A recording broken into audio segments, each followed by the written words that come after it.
this is your host, Adi Jumbo. We are back for a new episode of the AdieTalk show, where we give you a voice and celebrate your impact. Please join me in welcoming the remarkable Dr. Ikechi Agbugba to the AdieTalk show. Welcome. Thank you, Professor Jumbo. So, please, can you tell us a little bit, just a brief background of who you are? I'm an agro-economist, and I trained at the University of Nigeria, and I also grew up there. You know, my childhood days, I remember vividly growing up and meeting very prominent people in the academia, in the research, in politics sometimes. Wow, Yeah. politics. So, and after my first degree, I ventured into my master's and my PhD, and it was very interesting experience because I had this passion of agricultural economics. So, having the title doctor added to my name, Ikechi, yeah,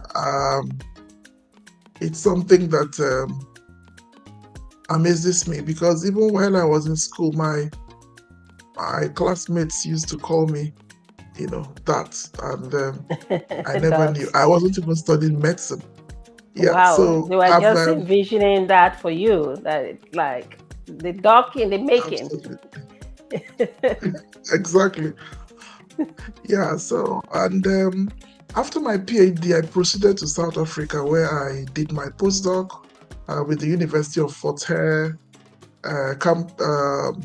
Alice campus. They have three campuses: Okay, Alice, Bishop, and East London. So it okay, was Agricultural Research Council project that was funding me alongside Norfolk project.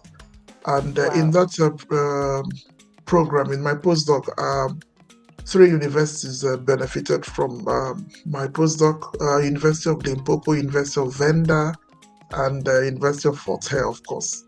And okay. yeah, I've published over 70 articles over. Wow, Yeah, over 70. because That's quite numerous. Wow. yes, exactly. Yes.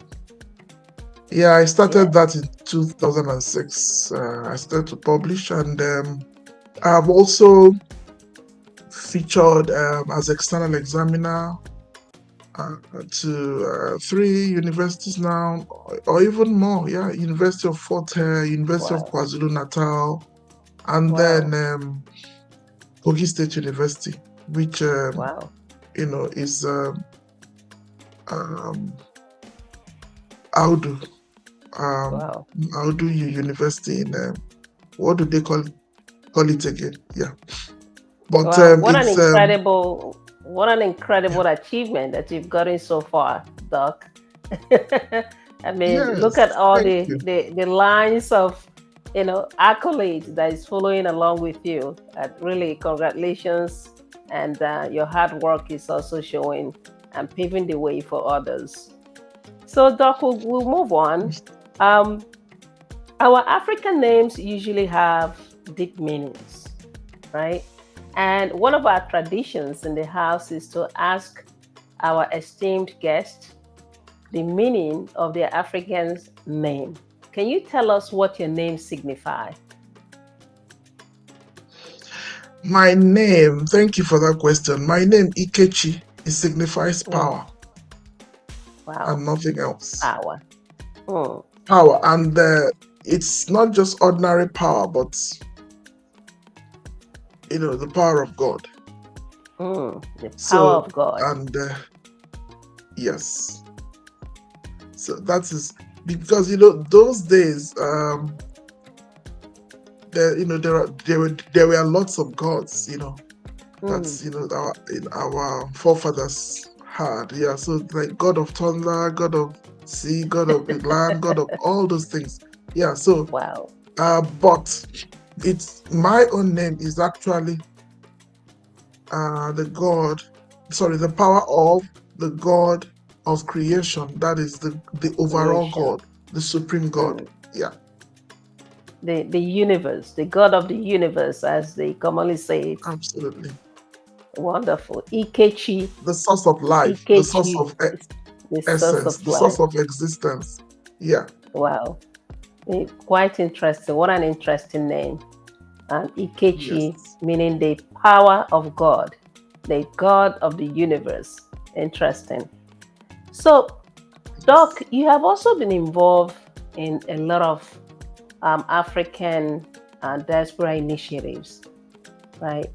Do you think that it is vital for Africans in diaspora to engage in these initiatives? Yes, very, very important because we have our roots.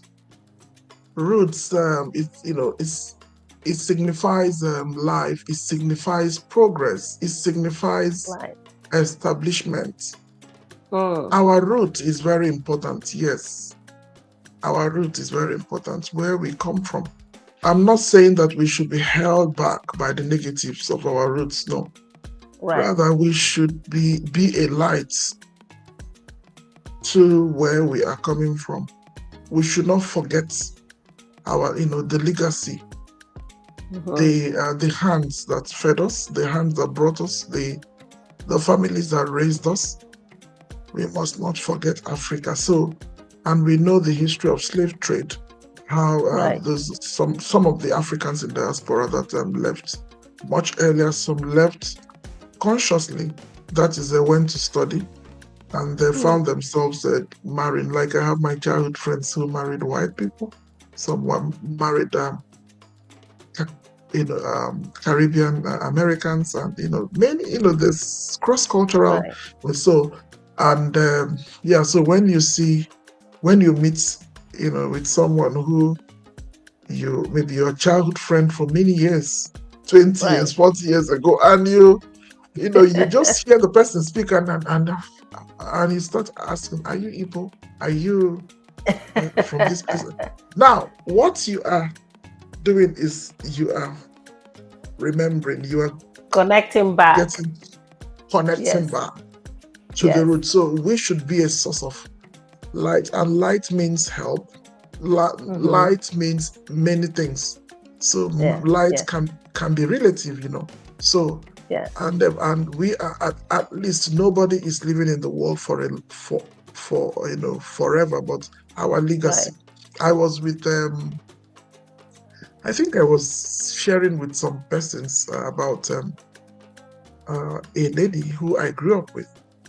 Yeah, Okay. and we studied in the same university, and she incidentally married a non, like another culture, another person from another tribe, and they relocated to Canada from Lagos.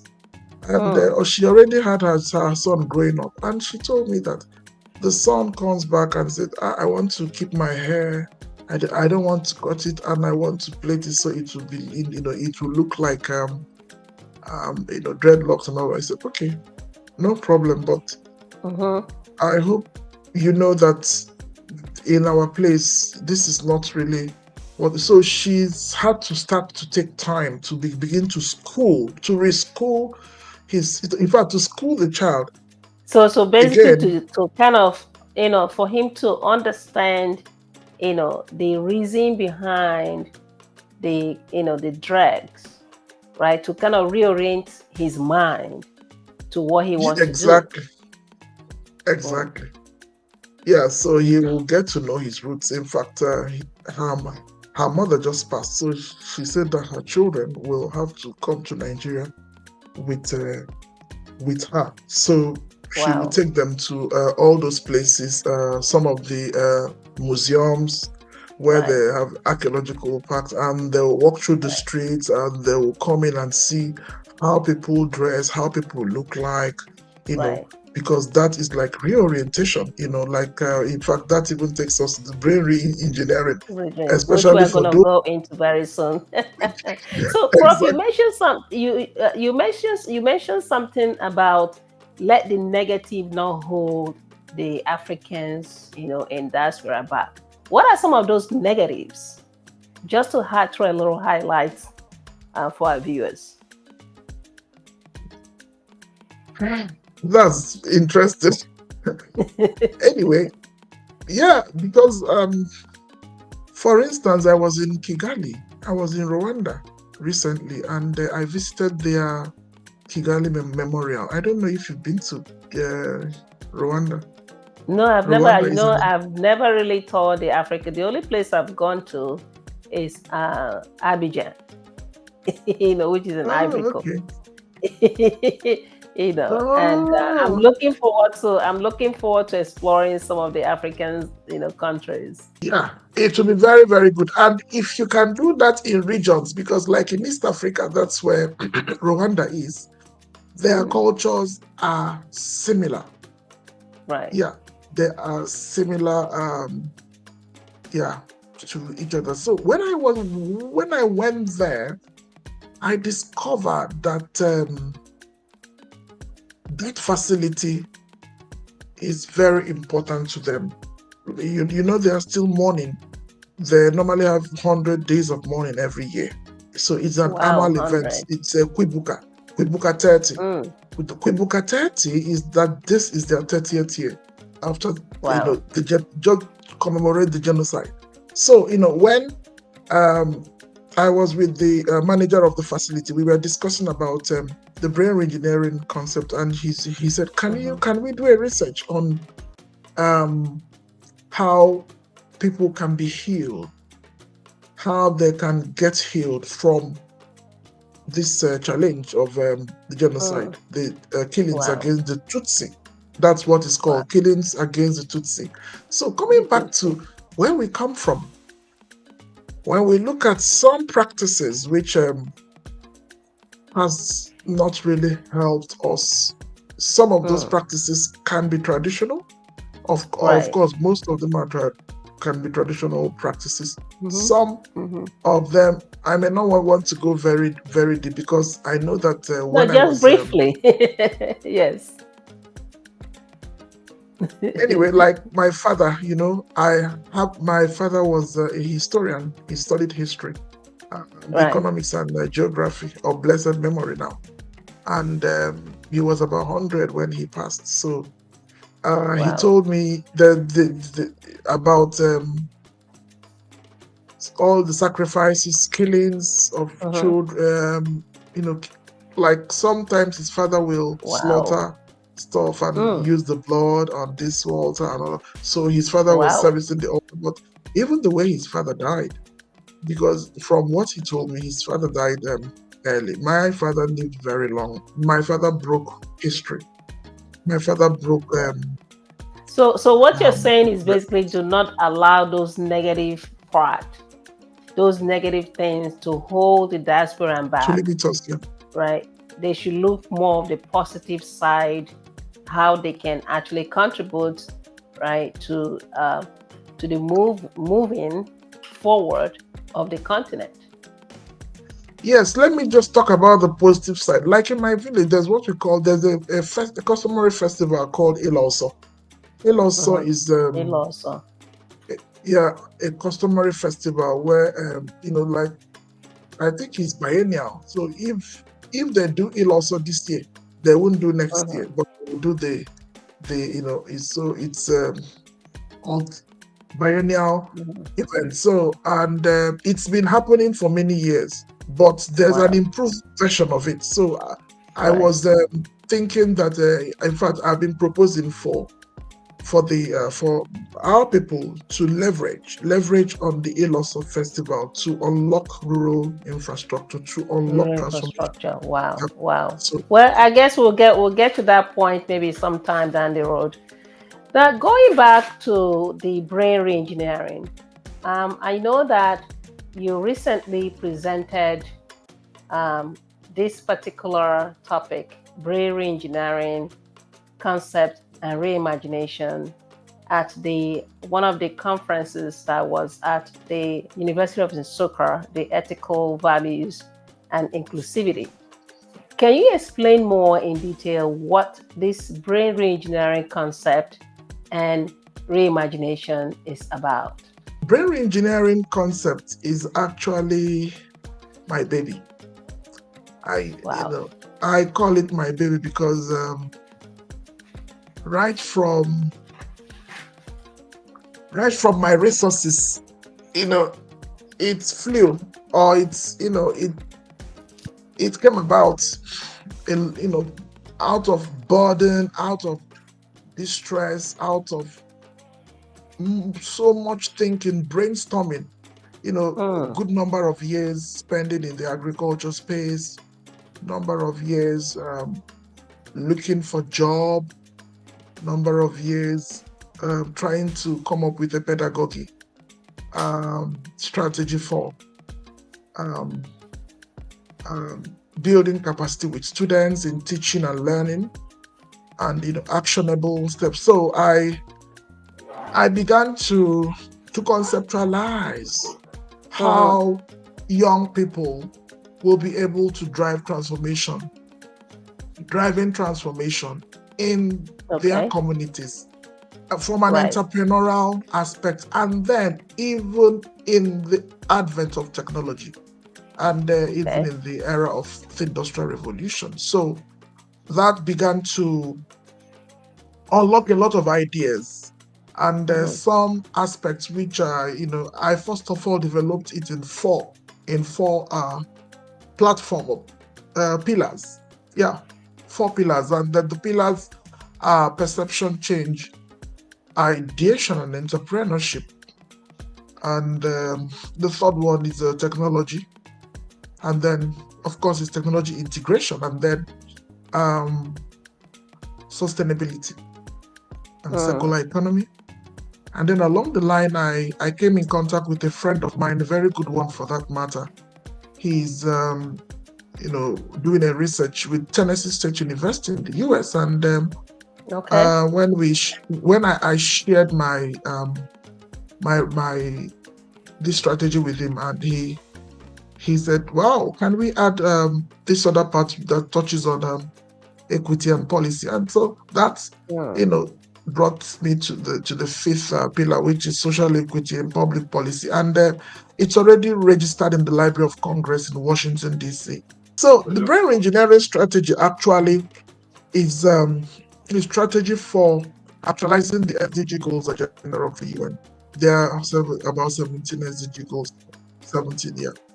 And what I've done, I've been able to develop different aspects from it, because Mm.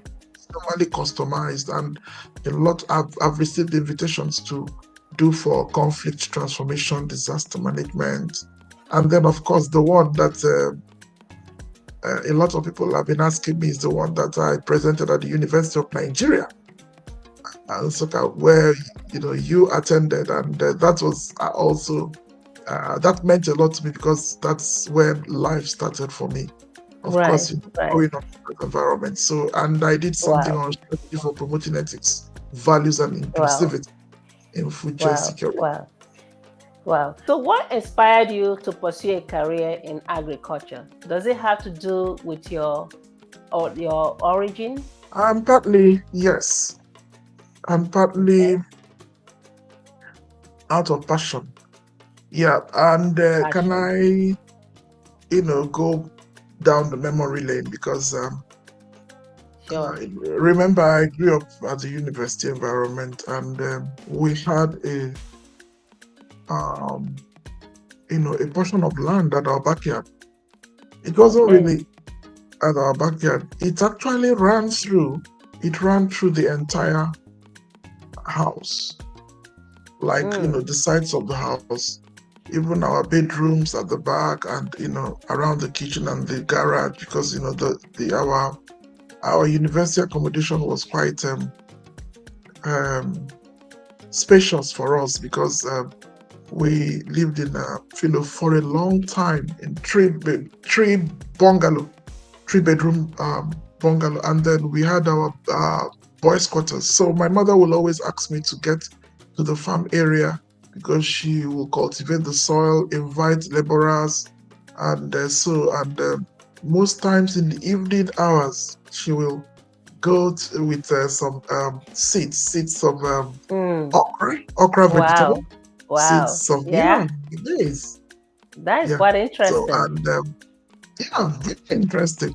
I'm telling you, even cassava cuttings also. So she taught me how to sow cassava cuttings, how to replant seedlings, because sometimes we buy seedlings from the market, like maybe avocado seedlings or pawpaw But I seedlings, also and hear then that we I you have to treat the soil, right? You have to first treat the soil.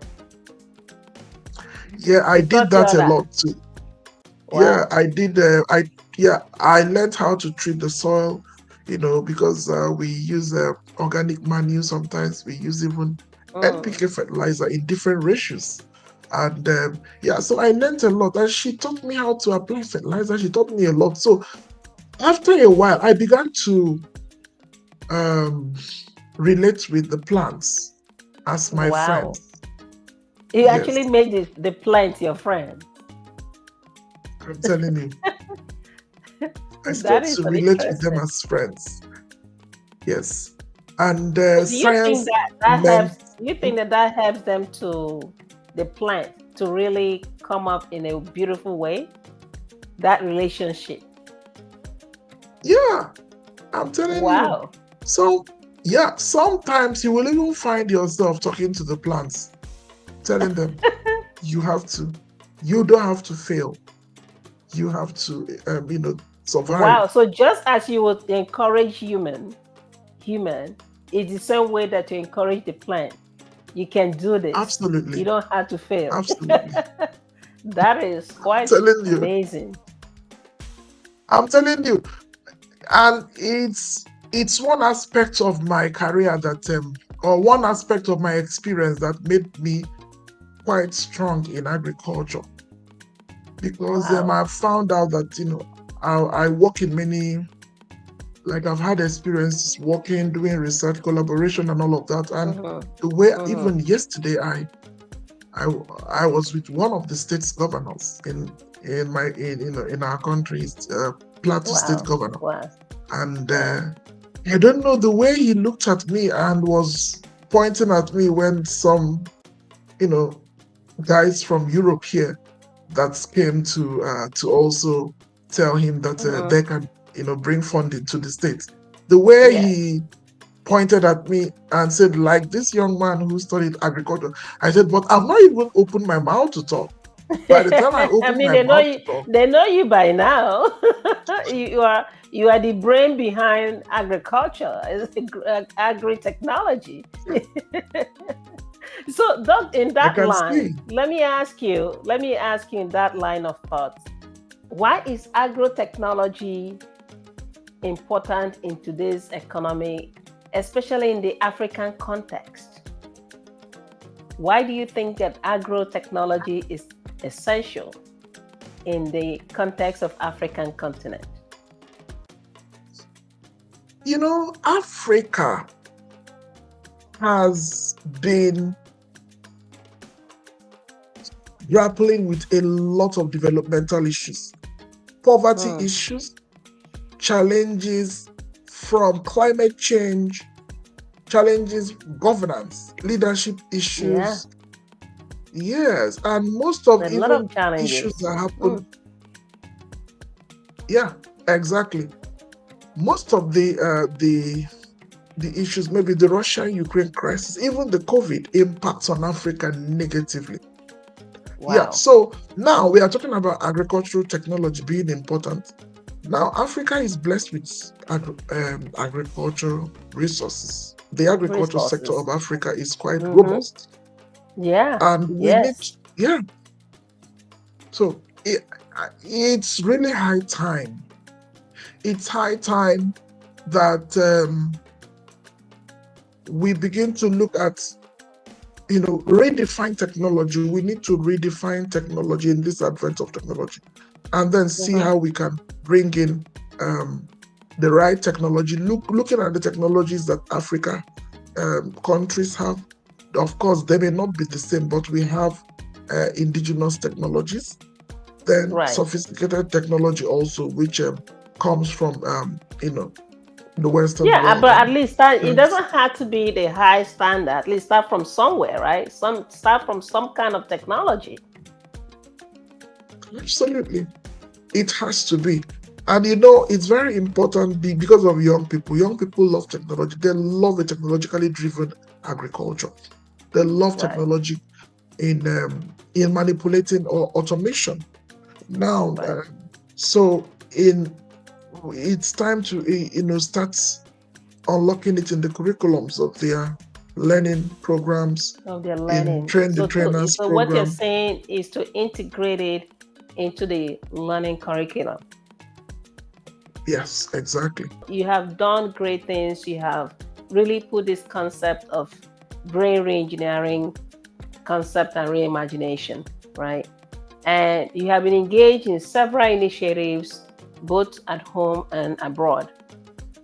What are some of the challenges that you have faced, and how did you overcome them? Well, the challenges that I faced, they are numerous. I can And imagine. are You're you just going are you to brief asking it me? for us. Okay, it was a very big sacrifice, which I never knew what I was getting into. You know, because of the perception It came problem. as a surprise. It just, oh my God, what am I doing here? Somehow, but that was my passion. I had applied for it. Mm, I am not a product, or I am not a product of afterthoughts for for some people who applied for medicine and didn't get it in JAMB or pharmacy, right, and then they were asked to come to agriculture. That agriculture right, is open to them and is saying, "Come, we are right, welcoming you." No, it right. wasn't my case. My case was I went Mm, in and, come to think of it, no jobs, no easy jobs like that for an agro-economist, for an right, agro-expert, for an extension agent. Even in the government, how many people, how many does the Ministry of Agriculture employ all the time? And do they really pay well? So, right, we are thinking of um, having this, sustainable income, like income right. coming in all the time, and you are solving your needs, and you are not, you are not bored by Mm, that profession. Governmental attention has been has not really been um, um, um, um, um, you know been encouraging. So yeah, and you talk about funding. I lived in South Africa and I saw how the government um, gets involved and interested in the wow. concerns of So their citizens. other countries within the African continent, such as South Africa, they take agriculture, pretty serious by the Not government seriously, yeah, funding these initiatives. yeah, absolutely. Okay, Wow. now as an academic, I've had challenges in publishing. You have Mm, like I have novel ideas for me to publish this brain engineering study. I have to publish it, and so that it will it's a knowledge. And in fact, I'm even trying right. to develop something now on that as Wow. well for a research group, and they're asking me very, very specific questions in line with how Right. can this strategy unlock transformation, how can it take, you know how can it create a system, because it's a Right. holistic strategy which Right. is entrepreneurial, is sustainable, is educational, it is a policy initiative, and it has a business side. So the Right. challenges are all enormous. So why Mm, can't there be enough margins? So the flow of margins for the players in the agricultural space is also a challenge. So mm. some persons are more powerful than the others. Some players, some Than key the players are others. more powerful than the Wow. others. Wow. And we have an Wow. imperfect market system. I mean, with all these hurdles that you have passed, and I'm sure there's some kind of motivation that you're still carrying on ahead, right? What would you say that is preventing the youth or the young professional in diving into agriculture if that is so lucrative and everyone is looking for a job, right? For example, in Nigeria, where you come from, people are looking for jobs, but there is this opportunity of agriculture. What is preventing them? How many of them are patient enough to wait for it, crops to grow, to follow that routine growth, and then remember that crops have different life cycles, and then of Right. course harvesting, even livestock, even forestry, even fisheries. So we have different. Right. So many of them are not patient, and the system is so socially so, and some of them, that perception problem is like they look at as antiquated. They look at it from Yeah. that is old fashioned. So, Right. and from that angle, you begin to see that we need game changing technological options. Now that you mentioned game changing, given that you're a professional in this space, what advice would you give the young professionals? I will always tell them about risk taking. Most people do not love to take a risk. If I hadn't taken a risk to travel, I wouldn't have met with them. I had a meeting with the Pakistani ambassador to the United Kingdom and Northern Ireland here yesterday as well. If I Wow. hadn't taken the risk, I would not have met him. You won't have met them. I was with the Pakistani ambassador to Rwanda. If I Yeah. hadn't taken a risk, I wouldn't have met with them. And these are discussions about transforming systems. So the young people, young professionals should learn to take risks. They should look at Risk. the ecosystem of their operation and know where they fit in. Interests may not be well spread, but interest can be specific. Identify your passion, identify your interest. Look at how you can, do, unlock transformation from that angle. But let When me, I let me ask you that though. But when you talk about risk, in order for someone to take a risk, I believe that they need to also be aware, have some awareness. Do you think it's lack of awareness? when you understand the ecosystem, and then time comes, you'll be able. You don't have to be chicken-hearted again. Many like, let me talk about irrigation now. Many farmers in around the equator, in dry and rainy season, they don't Right. want to get into cultivation again during dry season because of lack of rainwater. So Right. that's No water. that clearly tells us that they are dependent on rain. They are rain-dependent farmers. So Right. what of irrigation? Now, if there is irrigation, that means they'll be able to cultivate in and out of seasons. So, and if they are able to calculate and look at the pros and cons, look at the ecosystem. The ecosystem is actually in the entirety of it, holistically. They'll be able to know where they are interested and their strong areas, like trying to carry out a SWOT analysis: strength, weakness, opportunity, and threats.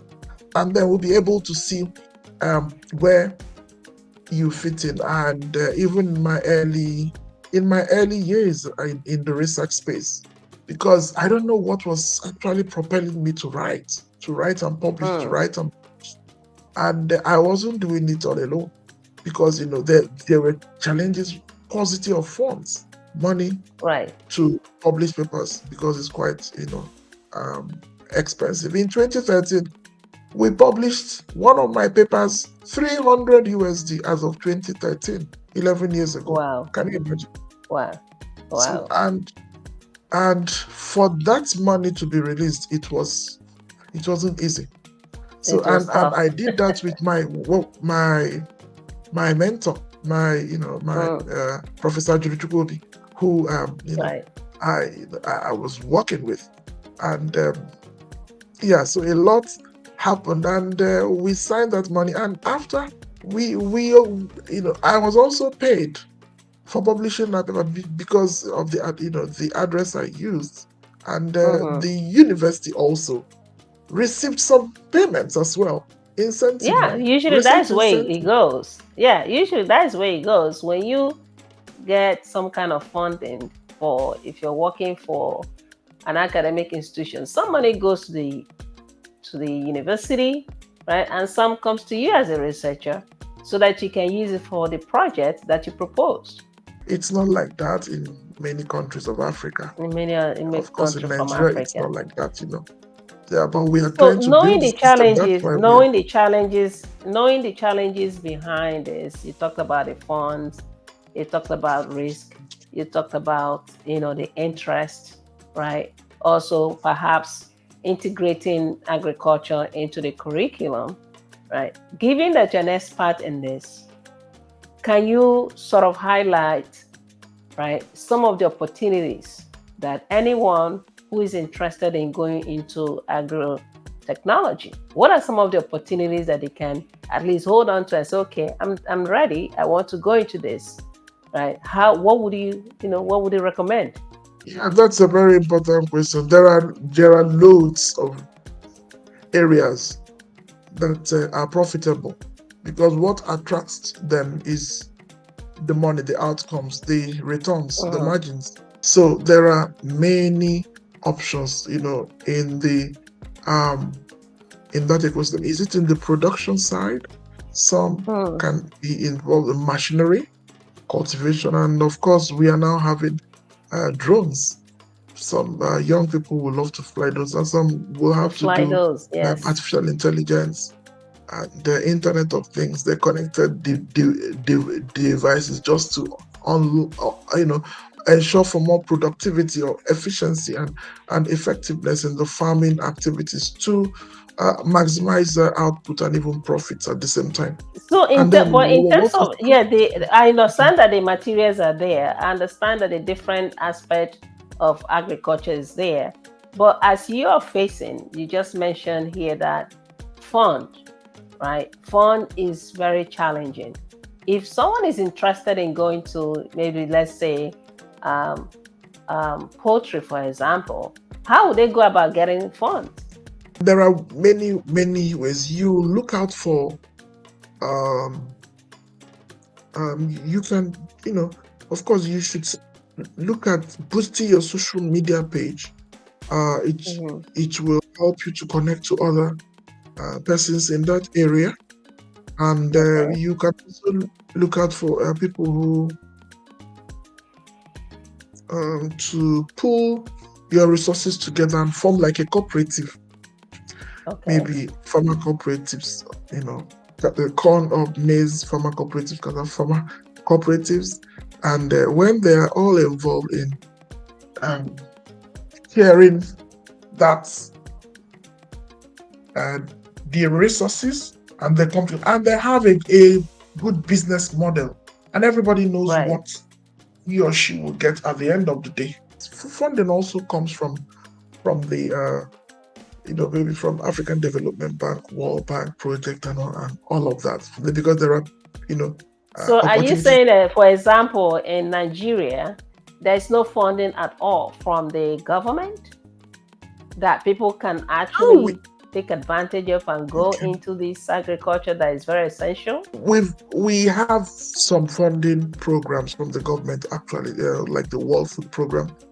I know that there was a time, in fact, recently, some persons who practice farming asked to come Hmm. and get some incentive, or to boost their farming. But um, sometimes also we have people who do not practice, who just come to make it up and just to get the money. And when they get the money, they will use it for another thing Oh, wow. altogether. So So there's no. let me understand this. This is really Okay. interesting. So they will just come, pretend that they want to go into agriculture, get the money, and not divert the money into something else. Absolutely. Yeah. We've seen that, many times. We've had that experience. I have been voicing this out, and I have been advocating for agricultural entrepreneurship is very important. So the brain Right. engineering strategy is actually born out of the waves of my inspiration, deep inspiration Right. on entrepreneurship, which is one of the productive resources or factors of production that drives the Right. other factors like land, labor, and capital. You've talked Mhm. about these beautiful things, this beautiful concept. You have also offered your advice on how individual can seek for funds and different opportunities and different strategies on how they can get help, right? Now, what is your hope and aspirations for the future of African diaspora, right, in their contribution, right, to the development of the African continent? Some of them are positioned in places where they have more economic power, they have more economic prowess, they have more economic energy in the area of those developmental issues on governance, political Right. issues. Where can they come in? Where can they contribute? How will they come in? They don't need to just jump out of enthusiasm, out of passion, without working with knowledge. Right. Knowledge, You I know, guess, also so planning. Not just that knowledge, but is also planning. just it. Yeah. That's everything about it is planning. I'm telling you. So Yes. there is serious. This is a serious type of plan. In fact, yesterday we were, whereas I was waiting. We were waiting for the governor of Plateau State, and I think the line was too long. And suddenly I was called, to appear before him. So, and some persons have been waiting for long, even before me, and I didn't take it for granted at all. So, I just moved, and I now saw that some persons there were asking me to introduce myself, and as we were discussing, I just felt like telling them that this is not a tribal thing, because that you are Yoruba or Hausa and I am Igbo. That has nothing to do with us not It working has together. nothing to do, absolutely nothing. I think that is where So patriotism in it's a Nigeria very big or other challenge. African country comes into the equation, because we have to take It's a our very big country challenge, as whether you ours, like it or not. regardless of that. Yeah, yeah, that's a major problem that we hopefully, this current administration will help to tackle. We need to True, change that mindset. true. I And totally agree we with must you. have, I yeah, totally agree. yeah. Thank you for sharing your insight with our viewers. Now, before we wrap up, do you have any words of encouragement for our viewers? What I normally say, and what I will say now, is that there is no more time. Let's not think that we have all the time. Now is actually the time. We need to be more intentional. The good that you are supposed to do, that help you are supposed to do it now. Do it all out Right, now. right. Express it, and don't delay. Because if you delay, you'll be surprised that another person will rise up, another savior will rise up when you were so supposed to rise up. And one of the ladies we were with yesterday said, I, told the governor of Plateau State, he said, I am coming out for the Kenyan president in the next 2 years, and I will be the Wow, next president that will be installed. that's And I was right. looking at her. She's not even tall to talk about, height but height her has nothing to inside do is with tall. it. It has nothing to do with it, but the inside is Yes, tall. So that's that's correct. that is what matters. What is inside? Are you carrying the people inside you? Are you carrying their needs? Do you have the interest That's of the correct. masses? I think that's Yeah. one thing So that we need to learn in Africa is having the interest of the people, not your own personal agenda. thank you. To all our viewers who tuned in to the AdieTalk show, thank you for joining us. Stay tuned for more engaging and provocative conversation on AdieTalk. Remember to click on the subscribe button. Stay amazing, stay well, until we meet again. I love you all.